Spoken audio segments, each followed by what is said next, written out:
Which farmer in St. Lucia that can give the government a couple of million to run their campaign? Who? There's none of us can do it because it is the same selfish gain. The gifts from those same hoteliers, they're having lunch at those hotels when they are in power. And that is the reason why there is no more reason that it's not St. Lucia that have any gain in that. It's take the hard-working tax money of this country and just give it away for their own selfish gain. When you import that shipment, then you import that same import you import a shipment of unemployment right away because this was job for your people. And you take these jobs away from the people and you give it to somebody else. So what you will think, you will always have problems because the problem you will have while your people have ways to live, you yourself is taking it away from them.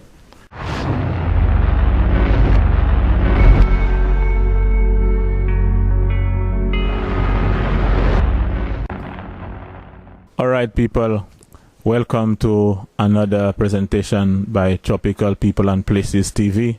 And today I'm interviewing Mr. Laurent Alcindor from the Dennery Valley area. Mr. Alcindor is one of the biggest farmers that I know of in Dennery Valley. And so we are very happy to get an opportunity to interview him. And so we are very happy for his contribution in the farming area, and he's one who has provided jobs for people of the area for a long time. And he's one of the farmers that you can come to when you need information about farming. And so he's one of those people that the media tend to come to when they want information about farming and the agricultural sector in St. Lucia. Now, what I want to ask you, Mr. Alcindor, knowing that you are somebody who tend to express your views about agriculture and farming in the country, have you experienced any sort or any type of trouble or frustration or victimization in this country because of you expressing your views concerning farming? I'm Laurent Alcindor. Well, according to the question you asked, while there is a lot of people maybe have in mind trying to victimize, but I never see victimization as a point to stop me. Victimization will send me forward because in the banana industry, that is where my livelihood lies. That is what I depend on for a living. I don't worry about victimization.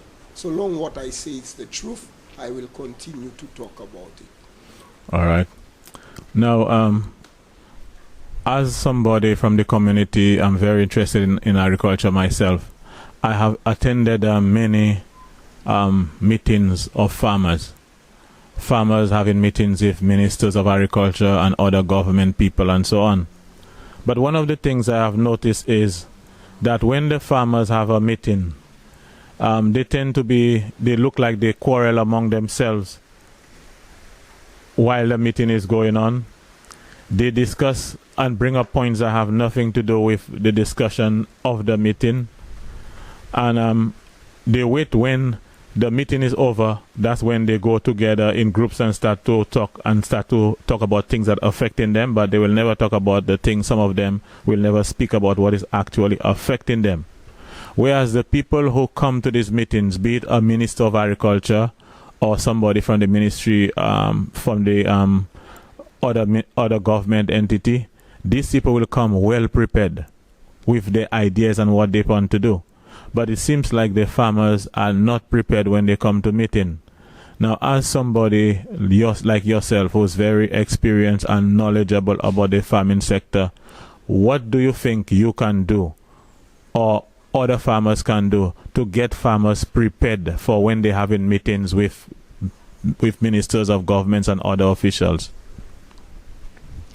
First thing to answer that question, it's a bit long, but There will be answered for everything. Because first thing, the politician and the people in authorities, first thing they try to do is to divide the farmers. By dividing any house that is divided, just in the black man mind, within slavery, up to a day like today that we are divided. Now those division, what it brings among you, it brings everybody like on a separate note, and they are not together. And so long you all are not on the same playing field, you will get these things among the farmers, because the politician, what they try to do all the time is divided and rule the people. But what happened in the farming community, and what I'm trying to do, me myself personally, is trying to get farmers together and make the farmers understand what is their main role as farmers and producers. Is for it to plant and to sell at a good price.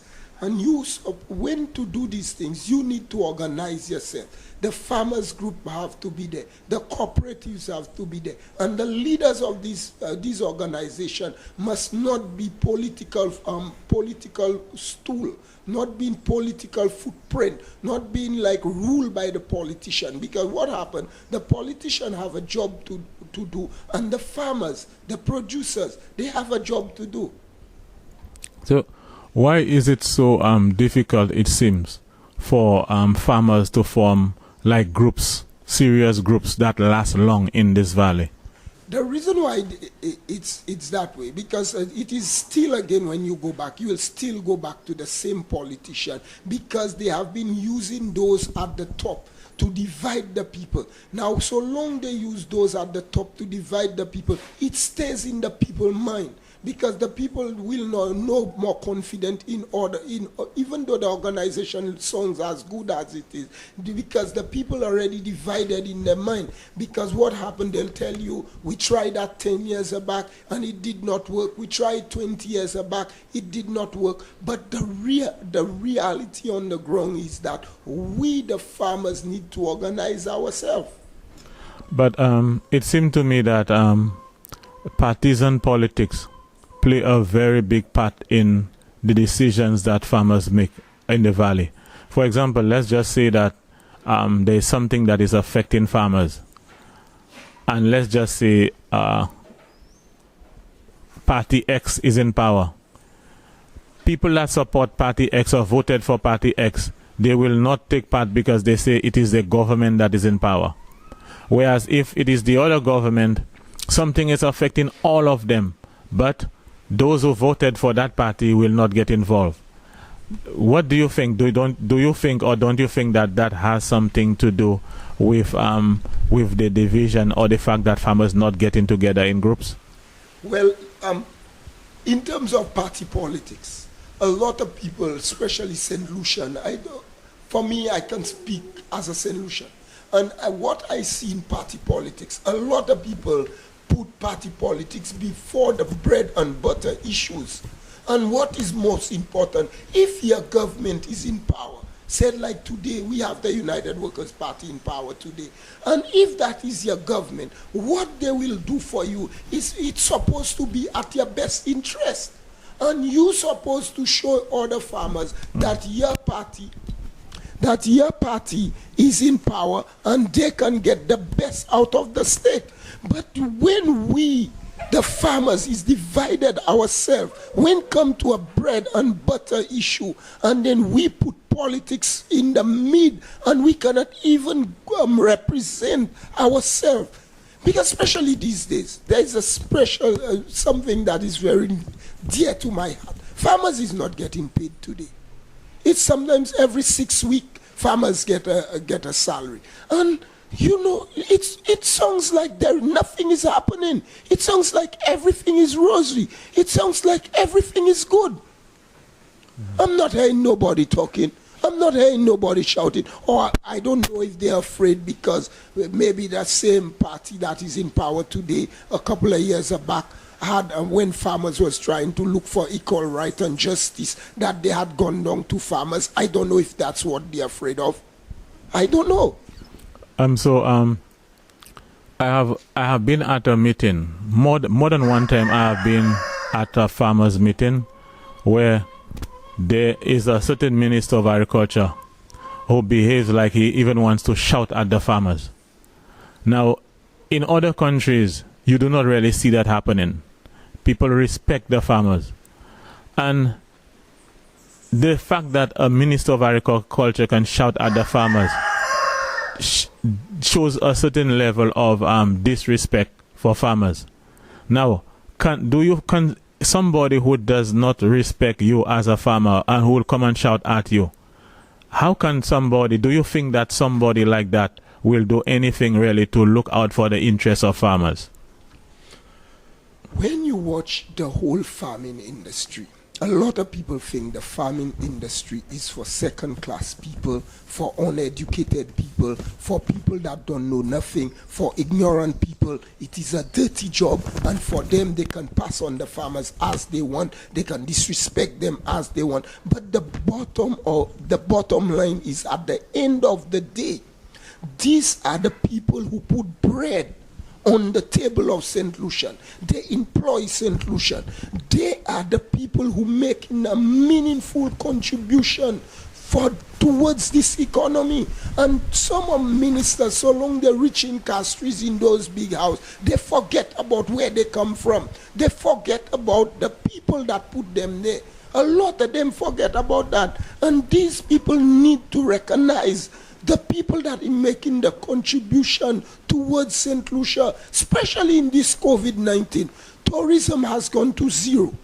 Tourism has gone to zero. All hotels are closed, but the farms are open. The farm is still employing people. The government or whoever it is can say that we have helped these farmers. We provided them with fertilizer. We gave them fungicide for people with bananas and so on. And so we have helped farmers. And they can also argue that farmers do not pay taxes in this country. Above $75,000, I think a farmer could pay tax, but not below that. Do you think that they are right or they are justified in saying that really they do enough for farmers?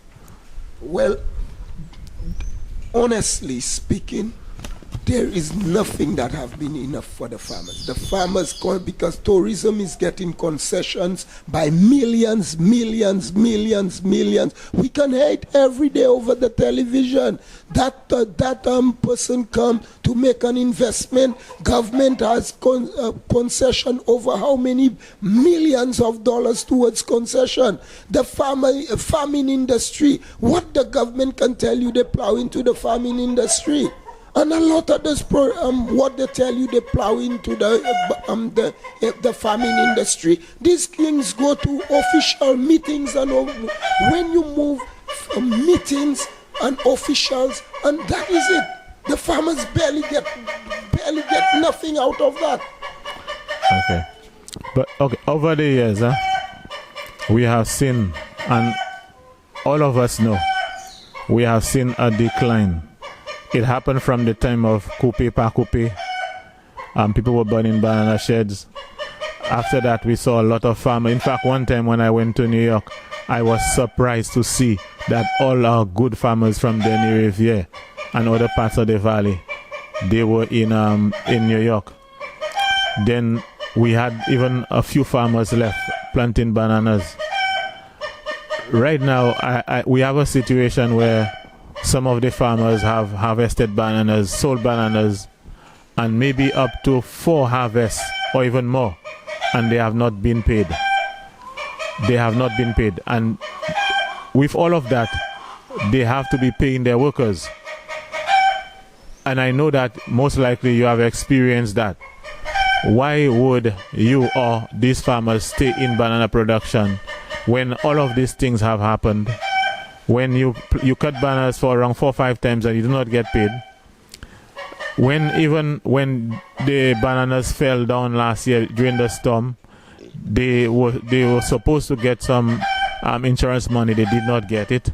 Why would a farmer stay in production after all this hardship? Why would you stay in banana production?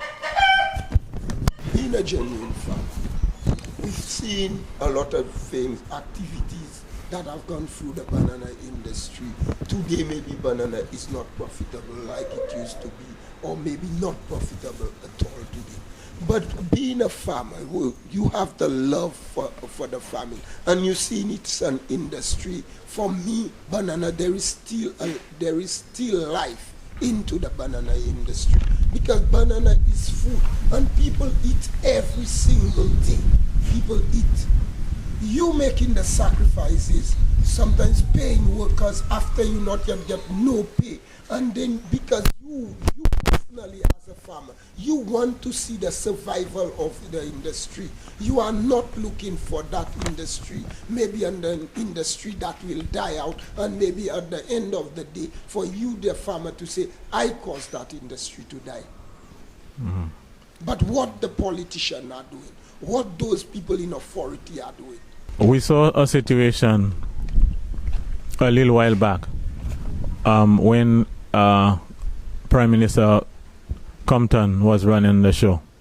There was a time when he took some money from banana farmers' money, what they call the banana levy, and he constructed roads in rural areas, feeder roads, and in other places too.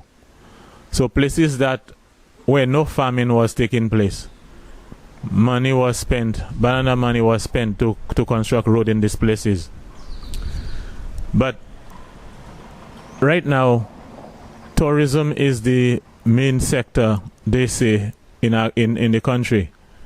Can you show me, or do you know, as a St. Lucian, do you know of any roads or any road network that you can point your fingers and say that tourism build this road? They use that, the tourism sector build these roads.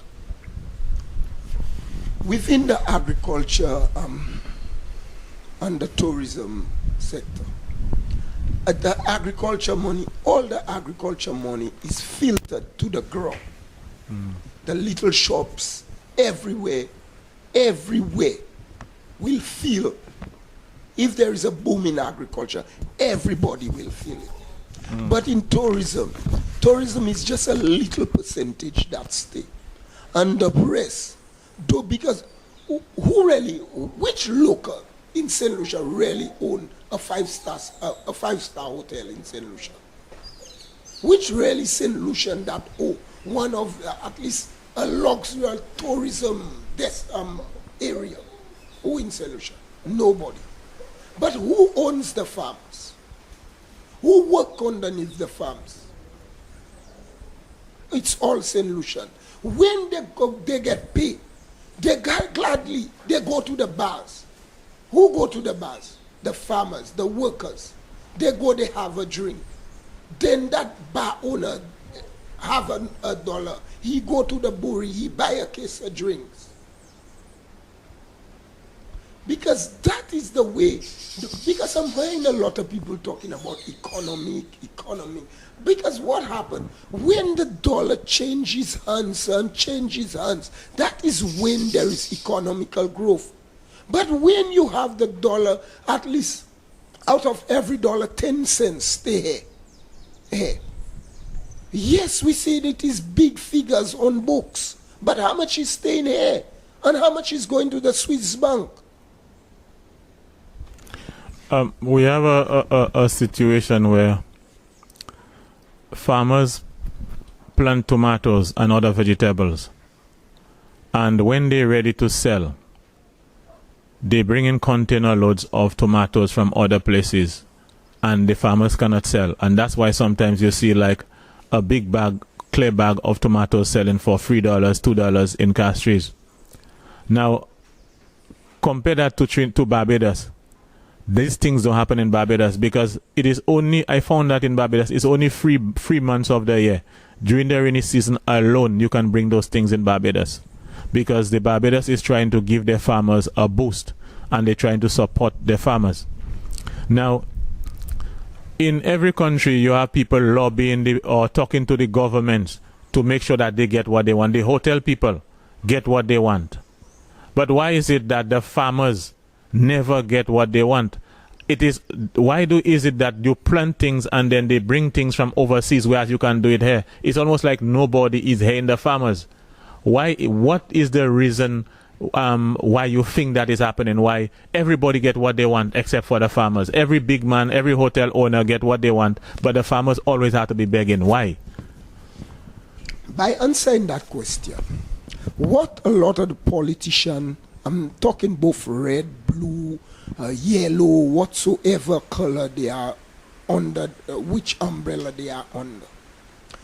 What the politician have to notice, every time you import a shipment of tomatoes that you can produce here, a shipment of lettuce you can produce here, a shipment of melon you can produce there, you import that, and when you import that shipment, then you export. You import that same import you import a shipment of unemployment right away, because this was job for your people. And you take these jobs away from the people and you give it to somebody else. So what you will think, you will always have problems, because the problem you will have, while your people have ways to live, you yourself is taking it away from them. There is that Calypsonian who has that song. Money talks in a language clear and crisp. Money talks in a voice you can't resist. Money talks to the most virtuous man. Money talks and it compromises plan. What do you think? Do you think, or do you not think that money talking have a lot to do with these things? Because that is the same thing again. A lot of Caribbean politicians are corrupt politicians. That is why when we are taking the step to elect a government, we're supposed to try to elect the best among them. Because mostly all the politicians, they are corrupt. Because if they are not corrupt, St. Lucia and the Caribbean would be a better place today. So, during the election campaign in America, everywhere, there are those people who donate money to the party and to the campaign. They call them lobbyists. In America, you know, probably people from big companies give money. But in St. Lucia, there are people giving money too. And it could be, or it may be that the farmers are not giving money. So the loyalty is not to them. And maybe the loyalty is to the people that giving money to fund the campaign. When the farmer come to the city farmer as people that just come and make noise for them, ram the session, because in the valley, for example, no motorcade, no rally makes sense unless Dennery Valley come. And the other places too, and mainly farmers supporting that. But they see probably they seen the farmers as people to just make noise for us. But we have the hotel people as the people that actually give us the money.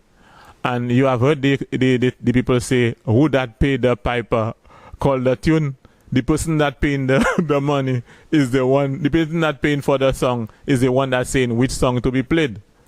So with all of that, still I'm asking you, what can farmers do for the people to hear them and address their problem? The farmers have a right like everyone. While maybe they cannot contribute $1 million towards the campaign, and I know during the campaign money is vital. Money plays a vital role. But one thing, remember, while the farmers cannot contribute $1 million, the farmers, they themselves can contribute their vote, and to vote the right place and to vote the right people. And the people that will be on their side. But because when you watch for years, because I'm about 32 years experience as a farmer, leaving the Dennery Boys School and merging to farming, and I have seen the downfall of the industry, and the industry is going down by the day. And it's not really to say a man put up their hands and say that I will fight on the behalf of the farmers. While I'm hearing Sean Edward is making some plea. I'm hearing him making some plea these days. But what can I say. I don't know if it's because he's in opposition. Because being in government and being in opposition, it plays two different roles. While the farmers are still suffering. All right. So, you being in this sector, you understand the problems the farmers face. You have an understanding of the politics of farming. You have an understanding of the economics of the country and of farming. What advice do you think you can give to the country to have a situation where the farmers can do farming and make a profit, people can be employed, and for farming to really be a major sector in this country? What advice would you give, in just good advice to really make that farming thing more successful in St. Lucia? Well, my advice to anybody is put your people first. And if you put your people first, the interest of your people first, when you put the interest of your people first, you'll put their belly first. When you put their belly first, you will put agriculture first. And when you have an economy that's based on agriculture, because a nation that cannot feed itself, it's a poor nation. And St. Lucia cannot feed itself. It cannot feed itself. Watch the amount of chicken we are importing. Watch the amount of lettuce. Our import bills is billions, almost $1 billion, almost $1 billion in food we importing in food. These things, at least, if at least 30% of our import, we break our import bill to 40%. 40%. Divide that amount, 188,000 people.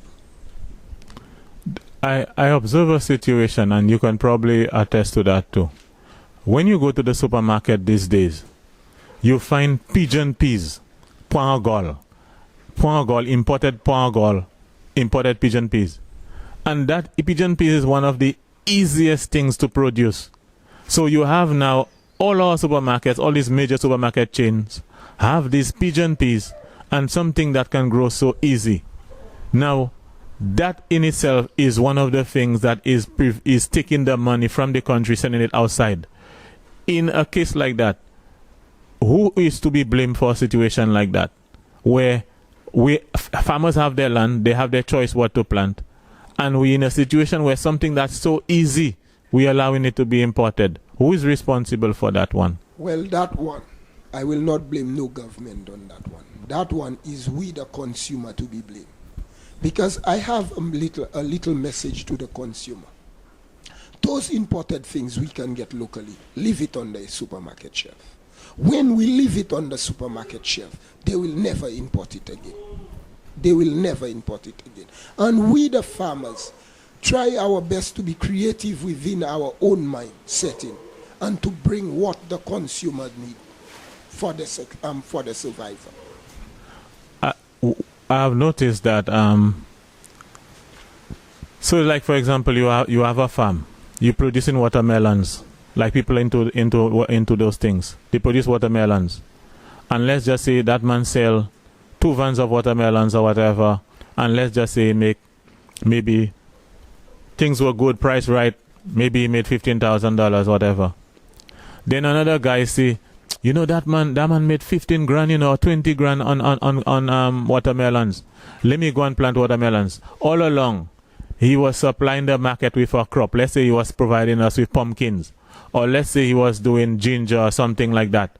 But just because he hear a man make $15,000 or $20,000 in 4 months or 3 months, he leave what he was doing and go into it.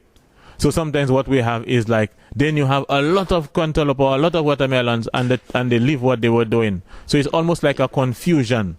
You understand? They just watch that man making money, let me go and do it too. That man planting watermelon, let me go and plant watermelon too. And that seems to be a problem. So how do you think that we can handle that? Because that in itself is a problem. That is without proper planning. That is without proper planning. Because right now the farmers is working together with the officers and the farmers. The farmers supposed to get the best advice available, what the market will be needed, and what the market what that is a clog on the market. Because the market condition based on the amount you produce to the amount that consume. Because if you producing 10 pounds of melon and we only consuming 5 pounds, there will be a problem on the market. There will be a problem on the market. It's not because maybe that farmer is doing watermelon, you have to do watermelon. It's not because maybe that farmer is doing ginger, you have to do ginger. We suppose the agriculture officer and the farmers, they're supposed to plan what we need. If it's 2 acres of ginger, we need 2 acres of turmeric, we need 5 acres of watermelon, and which set of farmers, we need 5 acres of pineapple, and that is what we need, and we need farmers to plan that. Okay, in any country, bossman, any country that is serious about farming, one of the most important things that you need to do is to test the soils, because you have to know what nutrients is in the soil, what nutrients that the soil don't have enough of for the crop you want to plant, and to make an adjustment to apply this fertilizer or that fertilizer. Do we get our soils tested in this country? Well, there was some soil testing within the banana industry a few years back. Recently, about 2 years back, in the starting of. But where the technology, our style of farming towards the technology, moving towards the technology, we need to move more towards technology. We need to move more towards soil nutrition. While we don't just like maybe our grandfather just take a fork and say, I'm going to plant bananas or I'm going and plant watermelon, and maybe you have an acidic soil, maybe you have a soil, the pH is not right. You know, we need to change some of these things. Even like by maybe plowing under mount, maybe it will cost a farmer to plow their land and to drainage, because this is two of the most important thing, to plow your soil and then drain it. It is expensive to do these things, and maybe at the end of the day, the result, because soil preparation is very key to farming. It is the key to farming. And if you have a good soil preparation, I believe your plants will grow well, and you will get a better yield per acre. Now, with all of the difficulties, the problems, the hardships, disadvantages, and even the benefits that we have in farming, because farming have a lot of benefits too, would you advise or would you encourage your child to be a farmer in St. Lucia? I have 4 boys, and I don't have a problem that if one of my son wake up today and tell me, Daddy, I want to be a farmer, I'll give him the best advice I can. It is just like if one tell me they want to be a lawyer, I will give them the best advice I have. Because what happened, the other generation will need food. While a lot of people is moving away from farming, there will be demand for food.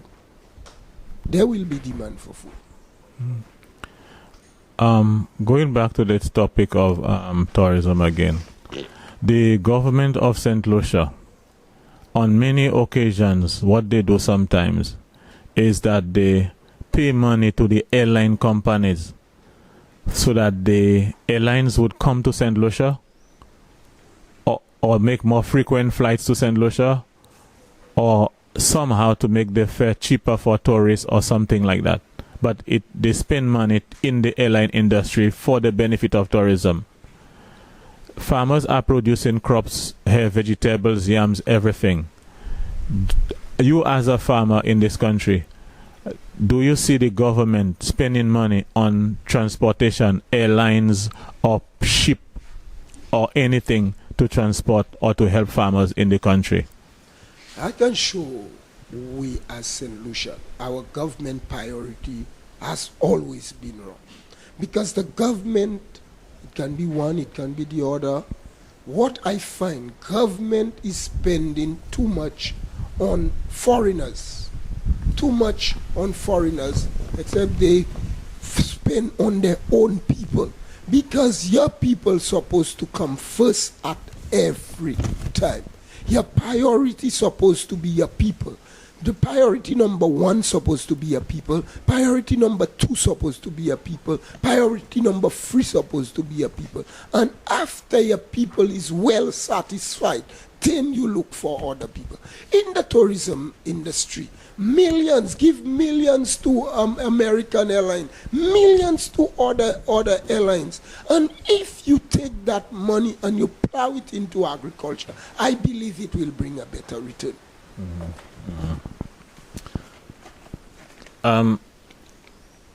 What, there must be a reason why.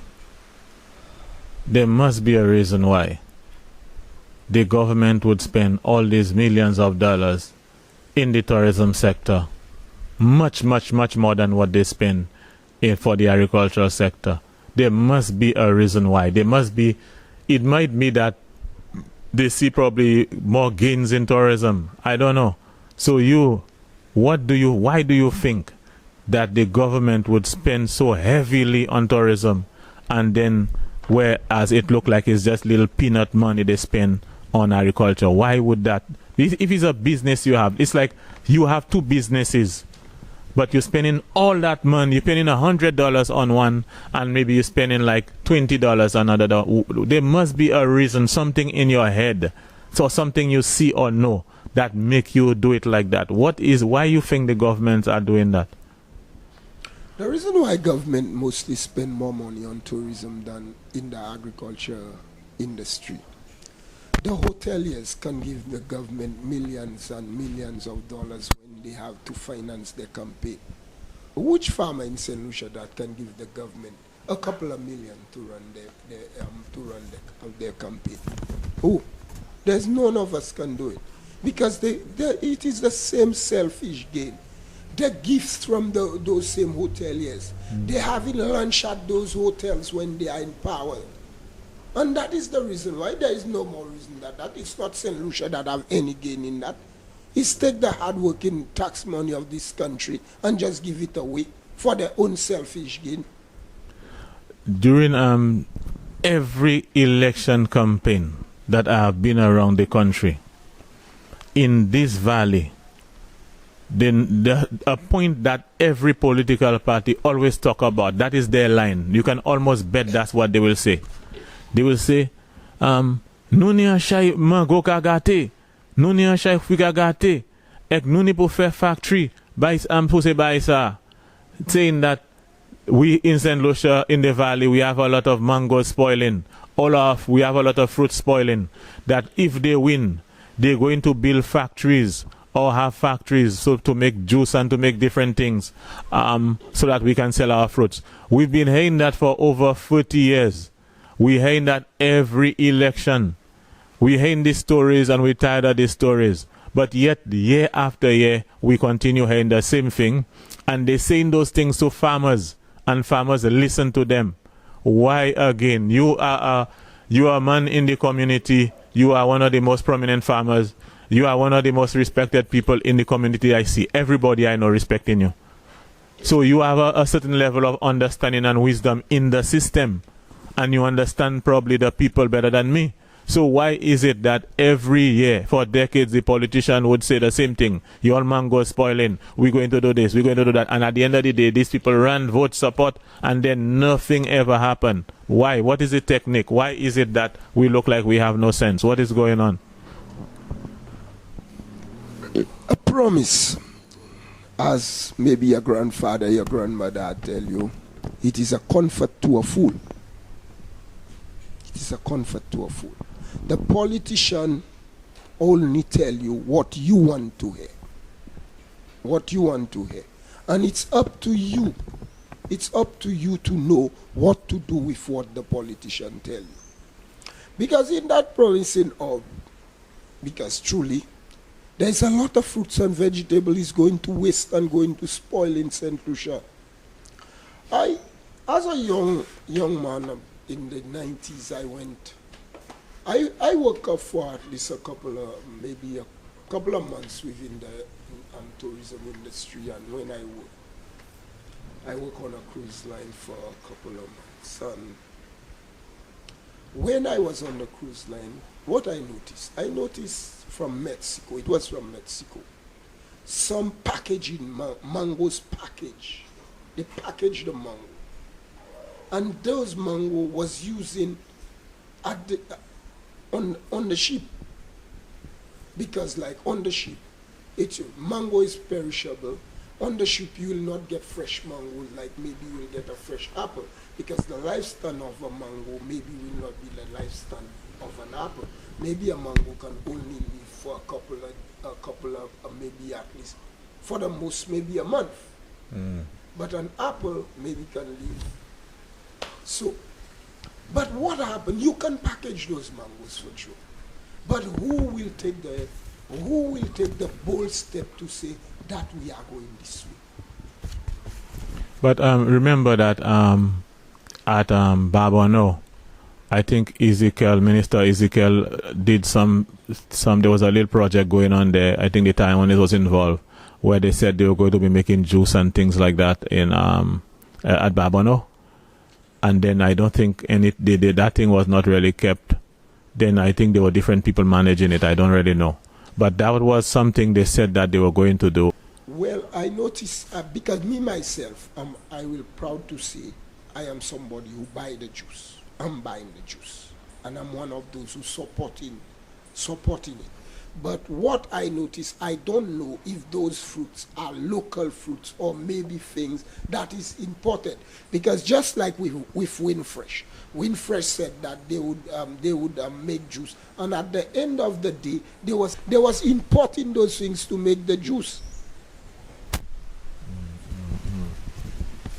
Because what happened is the raw material, what we are doing with the raw material.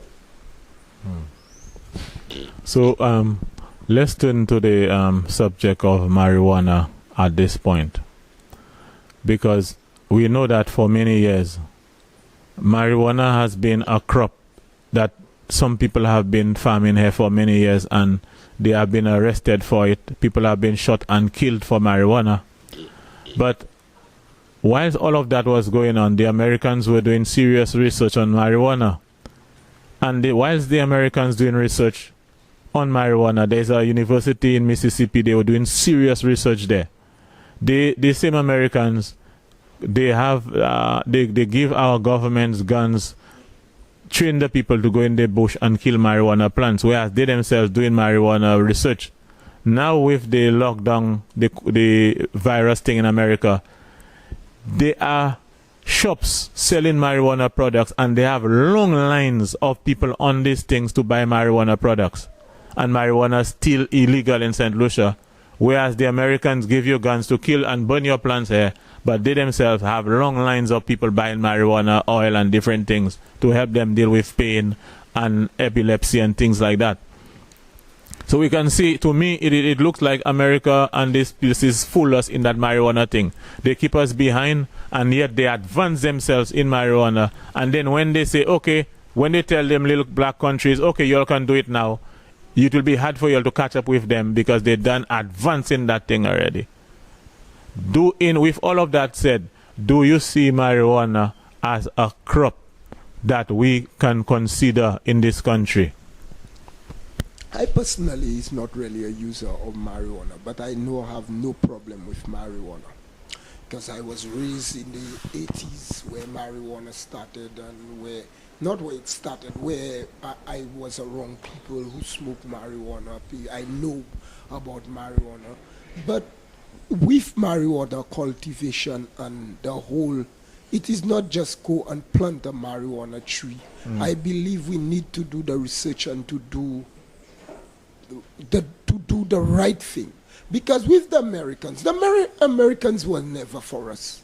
The American was never for us. The American will always try to keep us back, that while they was advancing themselves. Because I personally called for the legalization of marijuana since in the early 90s. Because I seen why you killing people for a plant? Why you want to destroy people's lives, sending people to prison for a plant? Why I don't use it? But because I not yet have no really reason to use it. Because if maybe today I have epilepsy and it's marijuana I have to use, I don't have no problem.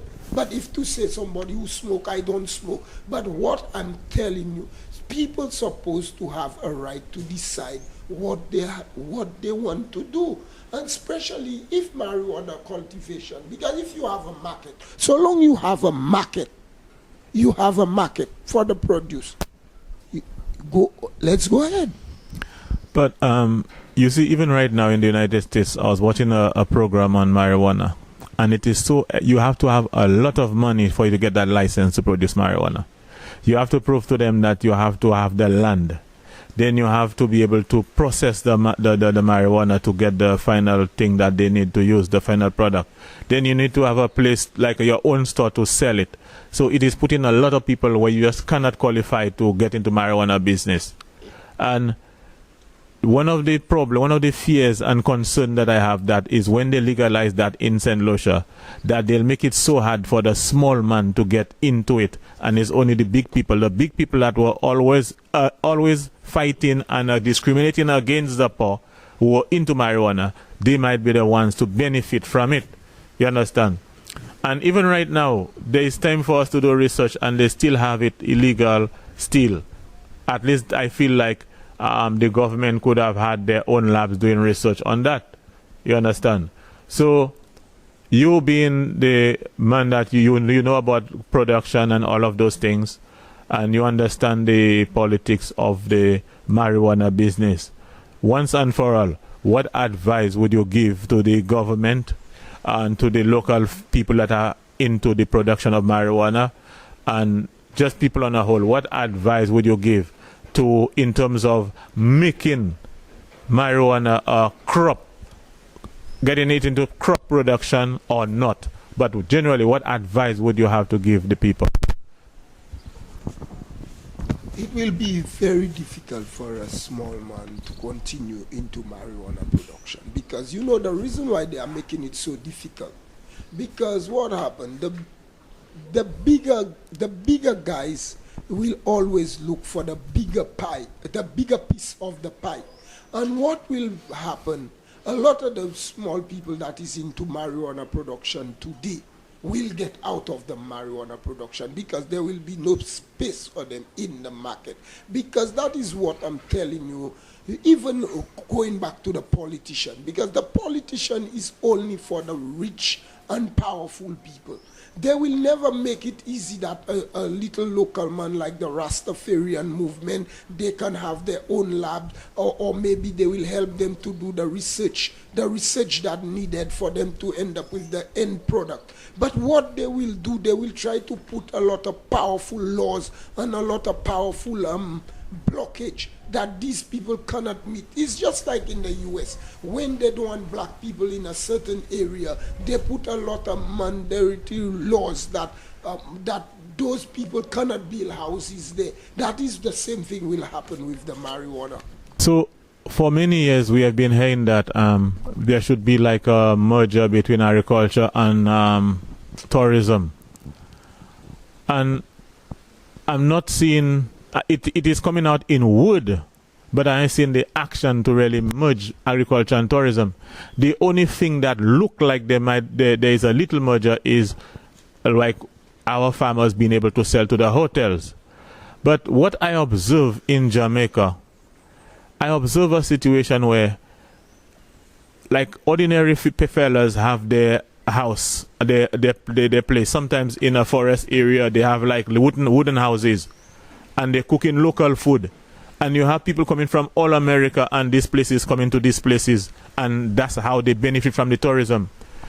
Can a farmer having a farm, a banana farm or whatever farm, can the farmer have a system where the farmer have his houses on the farm itself, and he have his guests coming from America and England on his farm in his houses, and he can make money directly from the tourism? Do you see that happening? That as you have your farms, that you have some nice probably wooden houses on your farms, you have people cooking local foods for your guests, and you have tourists coming from overseas and coming on your farm, and for you to directly benefit from the tourism. Do you have any vision like that, or do you think that you can bring that into your program? I always think about that. But what really happens sometimes, the authorities make things sometimes so difficult for you. You yourself sometimes, you'll say, why should I go through these things? But that is the way. That is what you call community tourism. It's not those tourism, those big wall structure tourism. And I believe the tourism industry we need a tourism industry like what you're talking about. The local people, where the tourist mingles with the local people. They drink the local coconut straight from the farm. They eat the banana straight from the farm. Because while even in exploring the banana market, we only show people abroad how to eat a ripe banana. We never show people that banana can eat like a ground provision. And these are the things people supposed to know. The different dishes you can do with that same banana. So how you can cook a local provision and for the satisfaction of everybody. Even our chefs. I find even our chefs is not using enough local things to give the local economy, the local agriculture sector a boost. So, as a community person, what can you do, or what do you think that you can do personally to kind of have that system where we design our farms, where we benefit directly from the tourists by we having our houses for our guests, our houses for our guests on our farms and things like that? How do you think that you can contribute to letting that become a reality in the lives of our people here? Because I believe that if we leave that to the tourism people and the government people, that will never happen. So as a person that is known in the area and somebody that has been successful in farming and doing well in farming, what do you think your role can be? Or how can you help to bring these kind of things into reality in the country? First thing, you're supposed to know like what are the requirements of because I heard about something like village tourism. Supposed to know what the requirement is, the safety protocols, because while you have your guests, you're supposed to know that your guest is safe and nothing will happen to your guest. And you know, within the country and the government, there are rules and regulations that you're supposed to abide by. And now, within by those rules that I don't know much about, because as I'm speaking to you, I have always thought about it, but I have never thought about what are the rules that govern these things. All right. With what is happening there right now with the virus vibe, and people now seeing the value now of producing their own food. And I'm hearing like more people kind of interested in doing that. And even through my contacts on my channel with people overseas, I'm seeing St. Lucians overseas are interested in farming when they come to the country. What advice do you have for people that are interested in coming into farming? Some of them have no experience in farming, or some of them probably have some experience. But what are the things that you would tell them to look out for? So like what good advice you would give those people that are interested in getting into that sector at this point? Well, the advice I can give to somebody that is interested in coming into farming today If you are coming into farming to be a rich person tomorrow, say goodbye to farming. If you are coming into farming today, remember there is hard work ahead. If you are coming into farming today, remember there is some disappointment from maybe some people, maybe people you support in the poll, maybe people that is your friend in government. Remember there is some disappointment within them. Remember there will be some you will have to corral sometime. But farming is something, it is a form of relaxation at the end of the day. It is a form of relaxation into your mind. But on the business part of farming, it is a stressful venture. One of the things that we know that is necessary in farming is you need to have money to get into farming. Farming is an expensive business. Now, Not much people finance it. and you don't have too many people who actually finance that. You do not have too many banks giving loan for farming and all of that. So with that in mind, because the money is so important, and I know that we have the development bank that was designed with that in mind, to really help people that really want to get in farming, who really do not have the financial resources like other people. Do you think at this point, with right now at this point we're in there, that we still have a problem in terms of getting funding or loans for agriculture? Do you think we still have a big problem with that in the country? A very, very big one. Because I can tell you as a farmer who cultivating about 21 acres in banana farming, I have livestock farming and other form of farming. I can tell you, I have never walked through a bank and then for the bank to welcome me and said that I'm looking for a loan. Everything I have to do it on cash. But said that I need an FAR van, I need a vehicle. I'll go to the bank today, and when it's tomorrow, I'll be driving the van, because what, the van have an insurance that they know if anything happened to the van that they will not lose their money. But farming is a risky business, and no banks, nobody want to. Even the credit union is not too fancy to go into agriculture loan, because it was last year, year before, 2 years back, I went to the Mabouya Credit Union AGM, and there was only one. When I watched the booklet, there was only one agriculture loan. Then I had to ask that question: why the agriculture loan was so limited? They tell me not much people that had applied for agriculture loan. And one of the reasons a lot of people don't apply for agriculture loan, because they know sometimes, majority of the time, it is a no-no for them. So if they have $2, they invest the $2. So we have a problem, you're saying, in terms of getting funding for your agricultural product. Yes. But also, when people sell to the hotels and to other places, we used to have a problem where sometimes some people take 3 months before they pay the farmers. And do you think that that problem is still going on, where farmers have to wait for a long time before they get their money when they sell to certain places? Well, we have a typical example right now at the NFTO. It's there is farmers is about six shipment behind from getting their pay. So I know some of the hotels, when you call them, they'll tell you they're not yet ready. There are people up to now, the hotels close.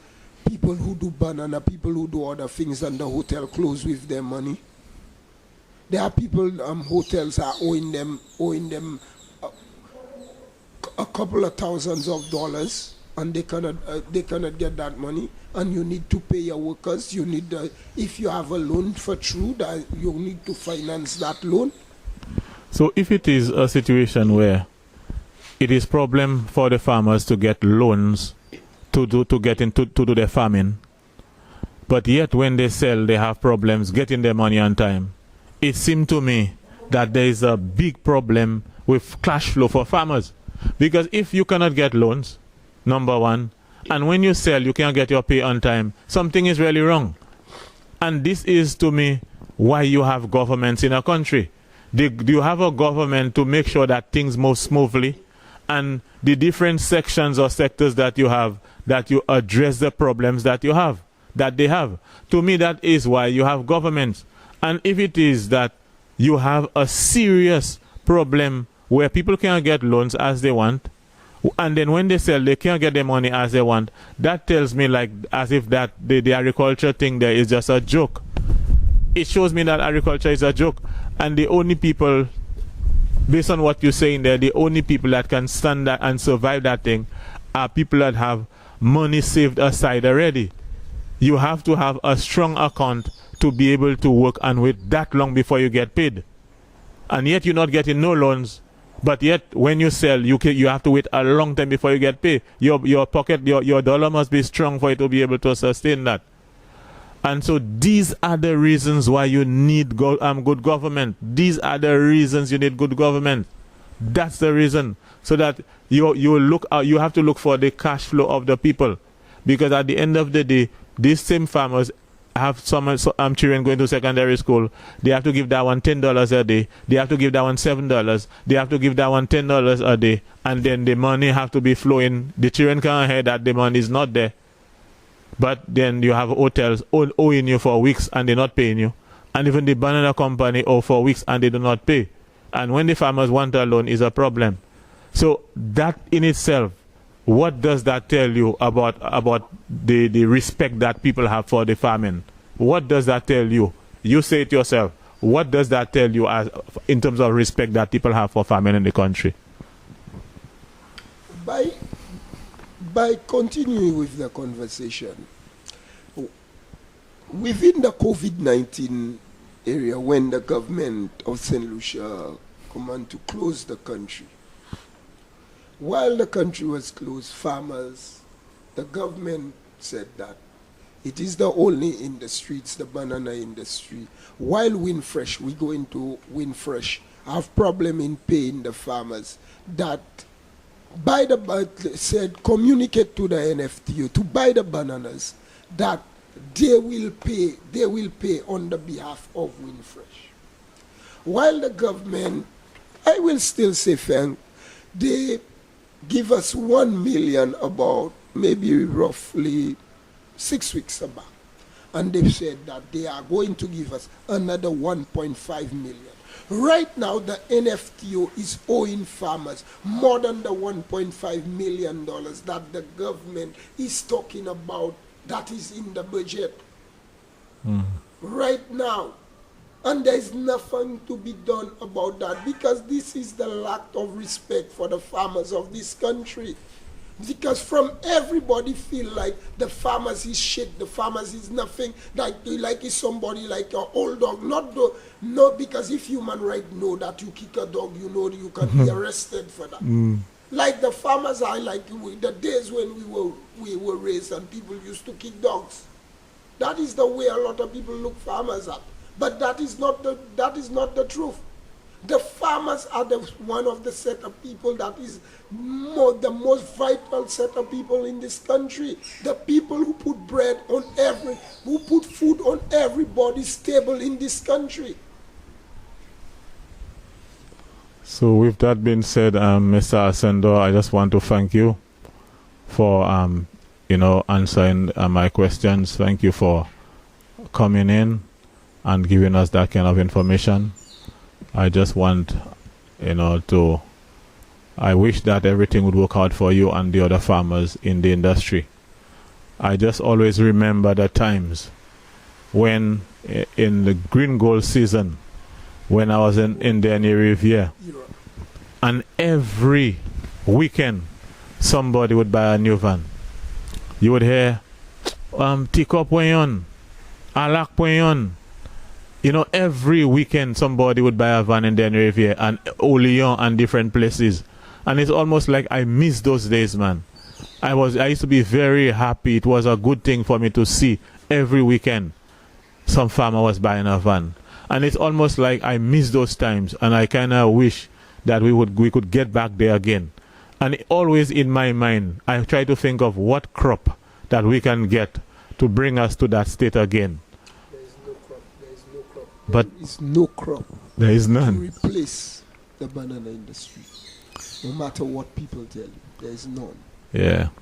But I still think about it. But thank you, man. Thank you very much. While it is on its dying bed, but it's still got life. Yeah. But thank you for the conversation. Keep the fire burning. You too, sir.